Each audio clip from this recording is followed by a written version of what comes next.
আপনাদেরকে গুরুত্বপূর্ণ একটি মেডিসিন দেখাচ্ছি। আমার মতো কেউ ভালো করে দেখাবে না। এটা হচ্ছে সোমাজিক ইনজেকশন। এই সোমাজিক ইনজেকশন যদি একটা গবাদি পশুকে ৩ টা ইনজেকশন করেন তাহলে গাভী হিটে আসবে না। বিশেষ করে খামারি ভাইয়েরা যারা আছেন তারা অবশ্যই এটা সোমাজিক ইনজেকশনটি চিনেন। খামারি ভাইয়েরা গরুকে যদি গাভীকে যদি সোমাজিক ইনজেকশন ৩ টা করে তাহলে গাভী হিটে আসবে না। সেক্ষেত্রে খামারি ভাইদের জন্য বা যারা গাভী পালন করে তাদের জন্য খুব উপকার, যেটা হিটে না আসলে আপনার দ্রুত মাংস বৃদ্ধি হয় এবং অবশ্যই লাভবান হওয়া যায়, সম্ভব হয়। সেক্ষেত্রে সোমাজিক ইনজেকশনটি অতীব জরুরি প্রয়োজন। সোমাজিক ইনজেকশনের সঙ্গে আমি আরেকটা হিস্টামিন প্রয়োগ করব, অ্যান্টিহিস্টামিন বলে। অ্যান্টিহিস্টামিনটি প্রয়োগ করলে কি উপকার হয়? অ্যান্টিহিস্টামিনটি প্রয়োগ করলে আপনার গবাদি পশুর কোনো পার্শ্ব প্রতিক্রিয়া হবে না এবং অ্যালার্জি থেকে মুক্তি পাবে। আমি যেটা দেখাবো বা এর আগে দেখাইলাম অ্যান্টিহিস্টামিন। এই অ্যান্টিহিস্টামিনটি প্রয়োগ করলে কোনো পার্শ্ব প্রতিক্রিয়া না হওয়ার কারণে আমরা এটা ব্যবহার করে থাকি। না ব্যবহার করলেও চলে, কিন্তু ব্যবহার করলে বেশি উপকার। বলা যাবে না কোন সময়তে কোন বিপদ হয়ে যেতে পারে। সেজন্য আমরা সোমাজিক ইনজেকশনটি ১ সিরিঞ্জে ৩ টে উঠাচ্ছি। আপনারা দেখুন, ভালো করে লক্ষ্য করুন। আমি যেভাবে দেখিয়েছি এভাবে কেউ দেখাবে না। কারণ হচ্ছে আমি খুব ইজিভাবে জনগণকে দেখাই বা যারা খামারি ভাইয়েরা আছে যারা, যাতে ডাক্তার না হয়, নিজে ভালোমতো করতে পারে। আসলে আপনারা দেখুন, ভালো করে লক্ষ্য করুন।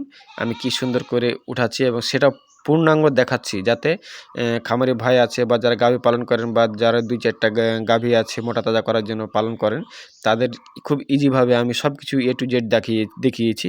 কিভাবে ইনজেকশন করতে হয়। আমার এই ভিডিওতে আছে কিভাবে কৃমি ইনজেকশন করতে হয়, কিভাবে কলিজা কৃমি করতে হয়। বিভিন্নভাবে আমি তুলে ধরেছি। তো আপনাদের ভালো করার জন্য বা আপনাদের ভালো একটা পরামর্শ দিয়েছি। তো আপনারা অবশ্যই লং ভিডিওগুলো দেখে আসবেন।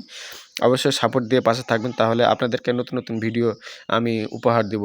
এবং পাশাপাশি যেগুলো আমার গবাদি পশুকে কীভাবে পরিচর্যা করতে হয়, গবাদি পশুকে কী খাওয়াতে হয়, গবাদি পশুকে ফিডের প্রয়োজনীয়তা কেমন, এই বিষয় নিয়ে ব্যাপক আমি আলোচনা করেছি। তো আপনারা অবশ্যই আমার লং ভিডিওগুলো দেখে আসবেন। কীভাবে ইনজেকশন করতে হয় আপনারা দেখতে পাচ্ছেন, আমি কি সুন্দর করে আমি শেখাচ্ছি। তো আপনারা অবশ্যই এটাকে আপনারা ভালো করে লক্ষ্য করলে আপনারা ইজিভাবে, যে মাংসখানি আছে মাংস ইজিভাবে ইনজেকশন ফুটতে পারবেন। এতে কোনো পার্শ্ব প্রতিক্রিয়া নেই। তো আপনাদেরকে ভালো করে লক্ষ্য করতে হবে যাতে হাওয়া না থাকে। হাওয়া থাকলে সেক্ষেত্রে আপনাদের বিভিন্ন সমস্যা দেখা দিতে পারে, যেমন ইনফেকশন, বিভিন্ন রোগবালাই দিতে পারে বা মাংস পচে যাবে। তো সেজন্য আমরা সর্বোচ্চ চেষ্টা করব হাওয়া না রাখার জন্য। হাওয়া রাখলে আমাদের ব্যাপক ক্ষতি হবে বা খামারি ভাইদের ব্যাপক ক্ষতি হবে।